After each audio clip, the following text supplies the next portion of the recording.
If you've ever considered taking supplements for motocross, then you're probably familiar with having to choose from an endless amount of products. It's hard to decipher which ones are beneficial and which ones are a waste of money. So if you're like me, you've looked to your favorite professional rider to see what type of supplements they're taking. I asked Andrew Hammer, a strength and conditioning coach for riders, to share his learnings on the benefits and disadvantages of taking supplements. Well, supplements are designed to add on to nutrition. So sometimes when you're riding and racing, it's not always easy for the body to digest whole foods, like having a steak after you go and race or having something wholesome. So supplements help the body to bypass the digestive system, especially when it's under a lot of stress, when it's riding, racing, nervousness, anxiety, stress that comes from being out on the bike and just exercising. So it helps the rider to be able to perform at their best and also be able to digest food without feeling like they're going to throw up. Now you might be asking what qualifies Andrew to be sharing advice on the topic of supplements.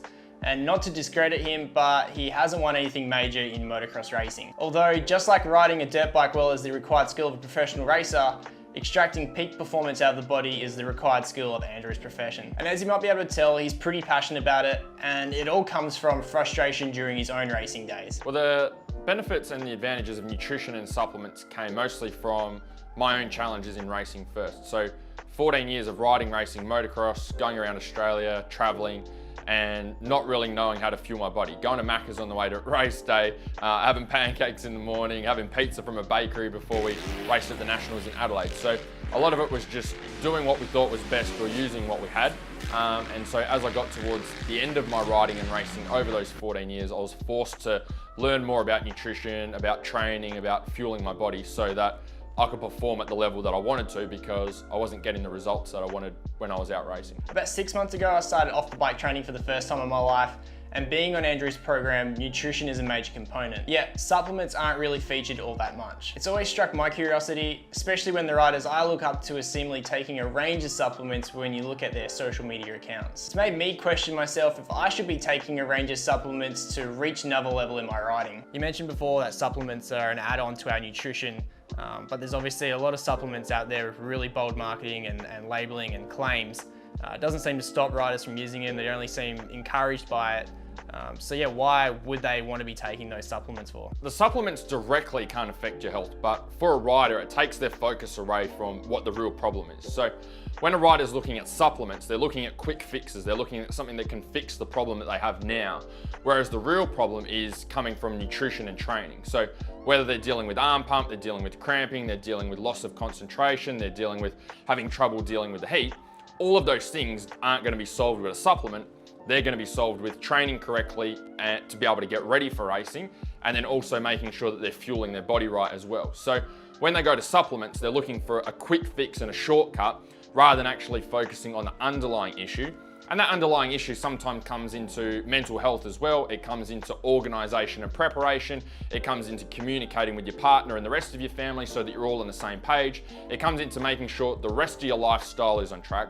Because when all that stuff's on track, then race day becomes a lot easier because everything's organized, everything's structured, and you're going with a lot more confidence because you know what to expect. You've done all of the work, you've done all of the preparation. You're not getting to race day just hoping that the new supplement you brought the weekend before is going to work, or the new energy bar that you've got now is going to get you through that last race. There's so many supplements available and so many different types of them. I guess, which ones would you recommend that would be most suitable and beneficial for motocross riders? So the biggest recommendation that I have is using a protein powder directly after each ride or after each race.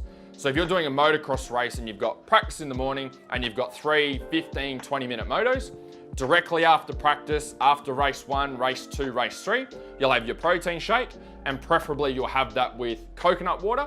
The reason that we have that with coconut water is the coconut water has a little bit of sugar in it.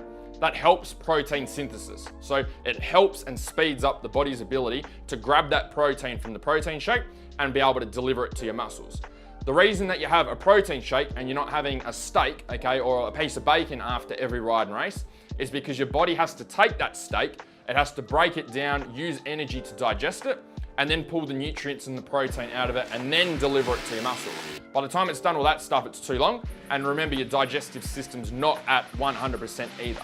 So by using a protein shake, we bypass the digestive system because your body's not having to actually digest the food, and it can get more towards get to the protein and actually pull it into your muscles.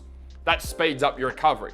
So you have less soreness, less fatigue, more consistent performance and energy as you go through race day, and also means you don't have an excuse for Monday to not go training because you'll feel great and be able to hit the gym again. I think the biggest thing we can learn from Andrew is that if we're taking supplements, it should be to enhance the work we're doing with off-the-bike training and nutrition, rather than trying to bridge the gap to take us to the next level. As per Andrew's advice, I've been taking a protein powder after training and after riding, and it's made quite a difference in my recovery. I've also dabbled with protein bars and other supplements that are supposed to help on the mental side of things, but I haven't really noticed much difference by taking them. That's it for this video, guys. I hope you found it helpful. Andrew has been kind enough to share a nutrition guide with us, which you can download via the link in the description. Thank you so much for watching. If you're digging it, hit the like button. If you enjoyed it, please consider subscribing, and I'll see you in the next one.